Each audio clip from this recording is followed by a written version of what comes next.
अस्सलाम वालेकुम, आप देख रहे हैं सुबह की सोच। गुड मॉर्निंग, और मेरे साथ हैं गजल अशरफ और मेरे साथ हैं हसनैन लियाकत। अस्सलाम वालेकुम, वेलकम टू सुबह की सोच। आज जब मैं सुबह सुबह आई और अभी भी मैंने देखा तो हसनैन आप थोड़े से परेशान लग रहे हैं। हाँ, मुझे थोड़ा सा सर में दर्द है। एक अच्छा। पोस्ट पढ़ी मैंने आते हुए और उसके बाद मुझे सर में दर्द हो गया। क्या पोस्ट थी वो? वैसे ये सारी आवाम को पता है, सब लोगों को पता है, लेकिन आज जब मैंने पढ़ा तो उसमें आर्ट प्रिसाइसली ऐसी चीजें लिखी हुई थी जो आम आवाम के लिए महंगी हैं और वही अशराफिया के लिए, हुक्मरानों के लिए सस्ती हैं। कौन सी आर्ट चीजें? उसमें सबसे पहले आपकी बिजली आती है, अच्छा। जो आवाम के लिए महंगी है और अशराफिया के लिए सस्ती है। फिर आपकी गैस आती है जो आवाम के लिए महंगी है, अशराफिया के लिए अनफॉर्चुनेटली सस्ती है। फिर पेट्रोल आता है, आवाम उसको बहुत महंगे दामों में लेती है, अशराफिया और हुक्मरान उसको मुफ्त डलवाते हैं। फिर उसके बाद घर आता है। घर लेने के लिए आज आपको पाकिस्तान में करोड़ों रुपए चाहिए होते हैं, लेकिन अगर आपका ताल्लुक अशराफिया से है, हुक्मरान तबके से है, तो आपको फ्री में घर मिल जाता है, वो भी पोस्ट सेक्टर में। फिर उसके बाद आती है गाड़ी। अच्छा, अब गाड़ियों पे भी ऐसे ही हाँ, है। देखिए ना, गाड़ी में भी आपको या मुझे गाड़ी लेनी है, 40-50 लाख रुपया कम से कम आपको एक अच्छी गाड़ी के लिए चाहिए होता है। Exactly. लेकिन जो ही आप हुक्मरान बनते हैं, अशराफिया बनते हैं, पावरफुल सेक्टर में आते हैं, तो आपके लिए गाड़ियों की लाइन रेल लग पेल जाती होती है। है। फिर उसके बाद तालीम बहुत महंगी है, इतनी ज्यादा महंगी है कि आजकल मोहल्ले के स्कूल्स में भी आपको 3-4-5 हज़ार रुपया पर ही मंथ है। देना पड़ता है। लेकिन हुक्मरान के बच्चे या अशराफिया के बच्चे, उनके लिए तालीम फ्री है। फिर आता है इलाज इलाज में हमारे भी लिए यही बहुत सूरत हाल महंगा, है। आम आवाम के लिए बहुत महंगा, हुक्मरानों के लिए, अशराफिया के लिए बहुत ही सस्ता है। और आखिर में आता है सफर। लेकिन ट्रैवलिंग अगर आपने यहाँ से करनी है जहाज में, अगर आप कराची भी जाना चाहती हैं तो उसके लिए बहुत एक्सपेंस है आपके। Exactly. फिर आप बैरून मुल्क जाना चाहते हैं, उसके लिए बहुत ज़्यादा एक्सपेंस है। लेकिन यही जब हुक्मरान करते हैं, अशराफिया करती है, तो उसके लिए मतलब अब तो सब आपने जो आसान। 8 चीजें बताई हैं, ऐसे तो आपने मुझे भी परेशान कर दिया है। लेकिन जाहिर है अगर हम परेशान हो गए तो हमारे देखने वाले मजीद Exactly. परेशान हो हाँ, जाएंगे। नहीं, मैंने लाइटर मोड में बताई है। हाँ, लेकिन आपको हम मजीद परेशान नहीं करते और आगे बढ़ते हैं। हमारे पास आज बहुत अच्छी अच्छी स्टोरीज भी हैं और आप सुनकर आज एंजॉय भी होंगे।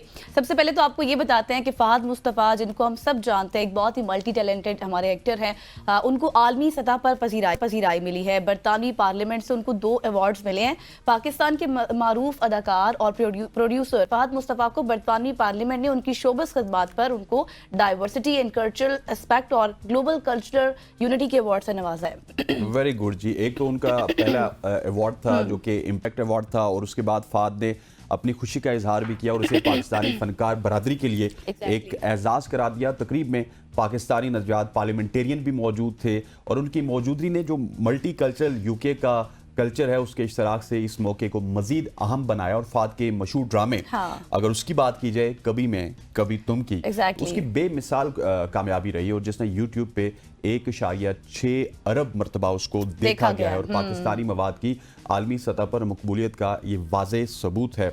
और ये सिर्फ क्योंकि 1.6 टाइम्स 1.6 अरब लोगों ने देखा, तो ये सिर्फ पाकिस्तान के लोग नहीं हो सकते, पूरी दुनिया के लोग। Exactly, congratulations to Fahad Mustafa. और इसके साथ साथ हर अदाकार की ख्वाहिश होती है कि उसको अवार्ड मिले, और जब ऐसी कारकर्दगी के बाद उनको अवार्ड मिलता है तो ज़ाहिर है फिर उनका एक जो स्टैमिना है, उनका जो मॉरल है वो अप हो जाता है और वो फिर मजीद अच्छी कारकर्दगी दिखाते हैं। तो ये बहुत अच्छी खबर है देखने वालों के लिए भी, क्योंकि फहद मुस्तफ़ा को आप ड्रामों में भी देखते हैं, इसके साथ साथ मुख्तलिफ डिफरेंट वो प्रोग्राम्स भी करते हैं, उनमें भी देखा जाता है। बिल्कुल ऐसी है। फहद को हमारी तरफ से मुबारक हो, हमारे प्लेटफॉर्म की तरफ से मुबारक हो। यकीनी तौर पर जब कोई बाहर जाके अवार्ड्स मिलते हैं तो उनको मुबारकबाद देनी चाहिए। अब आगे बढ़ते हैं, और आगे बढ़ते हुए मेरे पास कोई अच्छी खबर नहीं है। जब ये गवर्नमेंट स्टार्ट हुई थी, 8 फरवरी का इलेक्शन हुआ था, उसके बाद जब गवर्नमेंट के ओहदेदारान में अगर प्राइम मिनिस्टर की बात करूं या फिर सीएम पंजाब की बात करूं, मरियम नवाज की, तो उन्होंने कहा था कि हम इस मुल्क में आईटी इंडस्ट्री बनाएंगे, आईटी सिटी बनाएंगे, और उस आईटी सिटी में हम इंडिया को कम्पीट करने की कोशिश करेंगे, पूरी दुनिया को कम्पीट करने की कोशिश करेंगे।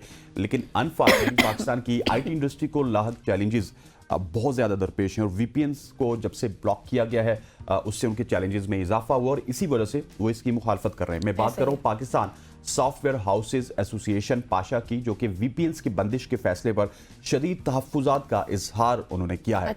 पाशा के मुताबिक गजल इंटरनेट और आईटी की जो इंडस्ट्री है उसके लिए इंटरनेट शरत की हैसियत रखता है, नो डाउट, इसमें कोई शक नहीं है। और इसकी बंदिश से न सिर्फ सनत को शदीद नुकसान पहुंचता है, बल्कि कंपनियां बैरून मुल्क मुंतकिल हो रही हैं। रिपोर्ट के मुताबिक सिर्फ अगर 1 घंटा आपका इंटरनेट बंद रहे तो आईटी इंडस्ट्री जो पाकिस्तान में प्रिवेल करना शुरू हुई थी उसको 9 लाख $10,000 का नुकसान होता है। मतलब ये सिर्फ आपने अभी 1 घंटा बताया है, तो आप ये सोच रहे हैं कि हमारा तो दिनों पर मुश्तमिल काम है। बिल्कुल ऐसे ही, यहाँ पे जब बंद होता है तो उसके बाद खुलता ही नहीं। और पाशा ने हुकूमत को तजवीज़ दी है कि VPNs को मुकामी सतह पर रजिस्टर किया जाए और डाटा सिक्योरिटी के खदशात के लिए इक़दामात किए जाएं। अगर आपने अपनी IT इंडस्ट्री को बचाना है, आपने अपने IT सेक्टर को बचाना है, क्योंकि अब अगली जो दुनिया है वो IT की दुनिया है। आप इवन यहाँ पे देख लीजिए, आपने अगर घर जाना है, आपके पास गाड़ी नहीं है, तो आपने मोबाइल से कोई करीम मंगवानी है, यांगो मंगवानी है, इनड्राइव मंगवानी है। उसके बाद आपने अगर खाना मंगवाना है तो आपने फूड पांडा पे खाना ऑर्डर करना है, या फिर किसी और ब्रांड पे आप जाके, तो वो सारी चीज़ें IT से रिलेटेड होती हैं। तो इस हवाले से हुकूमत को सोचना चाहिए, ये सिर्फ पाशा की नहीं, हम सब लोग इससे मुतासिर होते हैं। और इस हवाले से अगर आपने बर वक्त इक़दामात ना किए तो हम पस्तियों की तरफ जाएंगे IT इंडस्ट्री को लेकर। जैसे कि अभी आप हसनैन बता रहे हैं कि हम आगे बढ़ने के बजाय हम मजीद पीछे जाएंगे, हमें प्रोग्रेस करना है। और जब इससे सिर्फ आपने जैसे बताया कि येंगो की मिसाल दी और बहुत सी ऐसी चीज़ों की, सिर्फ ये नहीं, इससे छोटे कारोबार भी मुतासिर हो रहे हैं जिनसे बहुत ज़्यादा ग्रोइंग हो रही थी, लोग आगे आ रहे थे, नौजवान नस्ल जो कि हमें नज़र आ रही है कि अब जो है वो IT की तरफ बढ़ रही है। आप देखें कि जिस तरह आपने 1 घंटे के हवाले से बताया, तो दिनों पर जब मुश्तमिल काम होता है तो फिर कितने आप आपको एक छोटी सी मिसाल देता हूँ कि पिछले दिनों जब ये धरना हुआ, 4 से 5 दिन तक इंटरनेट बंद था, तो उसमें आपका इजी पैसा हो गया, मोबाइल ऐप्स जो बैंक्स ऐप्स हैं वो नहीं चलती थी, और हमारे घर में हमारी मफलूज थी, बहुत सारी पेमेंट्स ऐसी जा रही होती है। मेरे अब्बू का कंस्ट्रक्शन का बिजनेस है, वो मजदूर को जा रही होती है, वो हम नहीं बेच सकते थे क्योंकि यहाँ पे बैठ के हम उनको इजी पैसा करवाते थे, नहीं बेच सकते थे, सारी चीजें बंद थी। सही। और ये जिस तरह से अब हुकूमत कर रही है, ऐसा नहीं होना चाहिए, क्योंकि आपको इक़दामात करने होंगे, वरना पाकिस्तान पहले ही बहुत ज़्यादा इंटरनेशनली जो है वो गिर चुका है, तो मजीद गिर जाएगा। आगे बढ़ते हैं और बहुत अच्छी खबर आपको देते हैं। हसनैन, आपको याद होगा कल हमने एक न्यूज़ शेयर की थी जिसमें हमने बताया था एक बहुत ही खूबसूरत सा बीटल था, इंसेक्ट जो हमने शेयर की थी। अब ऐसी खबरें बहुत लाती हैं, नायाब चीज़ें हैं जी, बहुत ही नायाब सा था, यूनिक था वो, और उसको देखकर ऐसे लगता था कि हमने तो वैसे कभी नहीं देखा पाकिस्तान में, और वो यहाँ पाया भी नहीं जाता। इसी तरह की आज एक अच्छी न्यूज़ और है स्वीडन से, जहाँ पर नायाब सफ़ेद हिरन की एक झलक देखी गई है।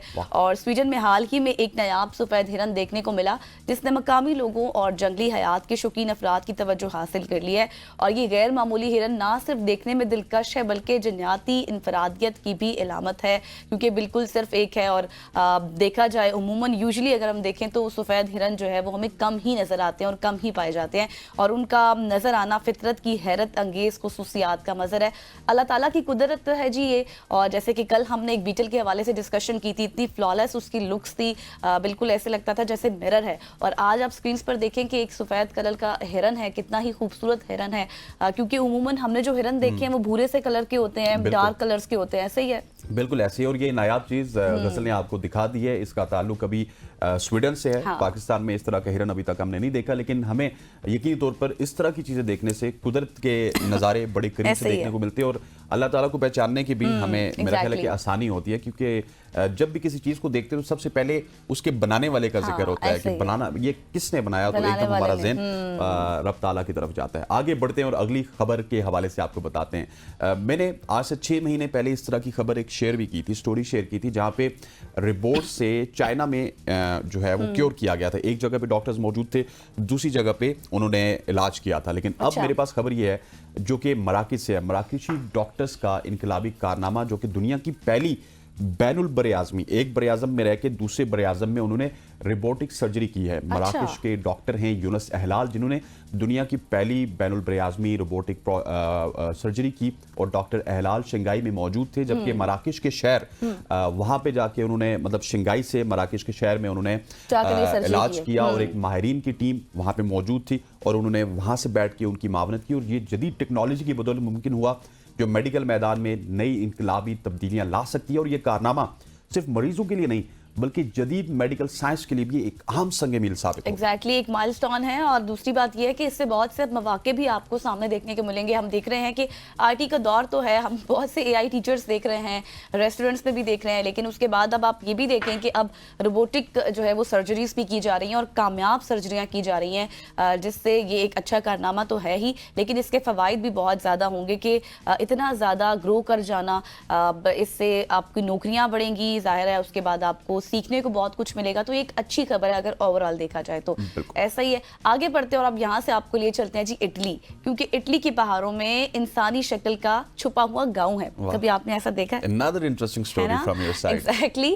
इटली के علاقے سسلی کے پہاڑوں میں ایک ایسا چھوٹا سا گاؤں موجود ہے جو فضا سے دیکھیں تو بالکل انسانی شکل کی طرح لگتا ہے, اس سے مشابہت رکھتا ہے. اور گاؤں کی مڑتی تنگ گلیاں, کیونکہ آپ نے اکثر دیکھا ہوگا کہ گاؤں میں چھوٹی چھوٹی گلیاں ہوتی ہیں اور تنگ تنگ سے ہوتے ہیں, لیکن خوبصورت سا منظر تو ضرور ہوتا ہے. لیکن عمارتیں مل کر ایک ایسا منظر پیش کرتی ہیں جو کسی انسانی چہرے کی طرح دکھائی دیتا ہے. آپ کو میرے پڑھنے سے اس طرح سے سمجھ نہیں آ رہی ہوگی جتنا آپ کو دیکھ کر سمجھ آئے گی, کیونکہ اسکرینز پر اس وقت پکچرز جو ہے وہ باقاعدہ طور پر چل رہی ہیں اور آپ دیکھ سکتے ہیں کہ بالکل ایسے لگتا ہے کہ جیسے کوئی انسان ہے, حالانکہ وہ اصل میں حقیقت میں گاؤں ہے.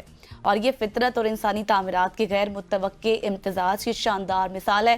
یہ گاؤں نہ صرف جمالیاتی دلکشی رکھتا ہے بلکہ اپنی غیر معمولی ساخت کے باعث مقامی تاریخ اور ثقافت کا بھی آئینہ دار ہے. بالکل ایسی ہے, اور اس نے مقامی جو سیاح ہیں ان کو بھی اپنی طرف اٹریکٹ کیا. اور میرا خیال ہے جس طرح کی سوشل میڈیا پہ اس کی پکچرز وائرل ہیں تو بہت جلد انٹرنیشنل لوگ بھی جا کے فضائی دورے میں اس گاؤں کو دیکھنا چاہیں گے. اچھا, اس سے پہلے میں نے خبر شیئر کی تھی روبوٹکس کی, تو میں وہیں پہ رہنا چاہتا ہوں کیونکہ میں نے کہا تھا کہ آج آپ نے بہت زیادہ اسٹڈی کیا روبوٹکس کے بارے میں. سو روبوٹکس میں ایک کارنامہ ڈاکٹر یونس نے انجام دیا تھا, لیکن روبوٹکس کے بانی کی اگر بات کی جائے تو وہ بھی مسلمان عالم اسماعیل الجزری تھے. اسماعیل الجزری 1136 میں پیدا ہوئے اور 1206 تک ان کا دور رہا. ایک ممتاز ڈسکورر تھے, میکینیکل انجینئر تھے اور عالم تھے. اس زمانے میں انجینئر ہو گئے, سائنسدان ہو گئے, ان کو عالم کہا جاتا تھا. اور جنہوں نے 12ویں صدی میں کتاب الحیل تصنیف کی ہے, اس کتاب میں 50 سے زائد میکینیکل آلات اور خودکار مشینوں کی تفصیل دی گئی. مطلب آپ دیکھیں کتنے ٹیلنٹڈ لوگ تھے. ایگزیکٹلی, اور ان میں کیا کیا تفصیل دی گئی, جس میں گھڑیاں کیسے بنتی ہیں, گھڑیوں کا تصور پیش کیا گیا, پانی نکالنے والی مشینوں کا تصور پیش کیا گیا, اور انسان نما روبوٹ کا تصور پیش کیا اگر وہ شامل تھے. الجزری کی ایجادات نے یورپ میں گھڑی سازی اور خودکار مشینوں کی ترقی پر گہرا اثر ڈالا, اور ان کا کام جدید روبوٹکس کی بنیادی اصولوں کی بنیاد فراہم کرتا ہے اور اسلامی دنیا کی سائنسی کامیابی کی ایک روشن مثال ہے. نو ڈاؤٹ ایک روشن مثال ہے اور بہت زبردست کارنامہ ہے جس میں اتنی زیادہ چیزیں بتائی گئی میکینیکل طور پر. اور آج کے دور میں اگر وہ کتاب مل جاتی ہے کسی کو, اگر لوگ پڑھتے ہیں تو ان کے لیے بہت فائدہ مند ہوگا. بالکل ایسے ہے. خواتین و حضرات, یہاں پر ہماری شارٹ سٹوریز کا سیگمنٹ ختم ہوا. وقت ہوا چاہتا ہے ایک شارٹ سی کمرشل بریک کا. بریک لیتے ہیں, واپس آتے ہیں. Stay with us.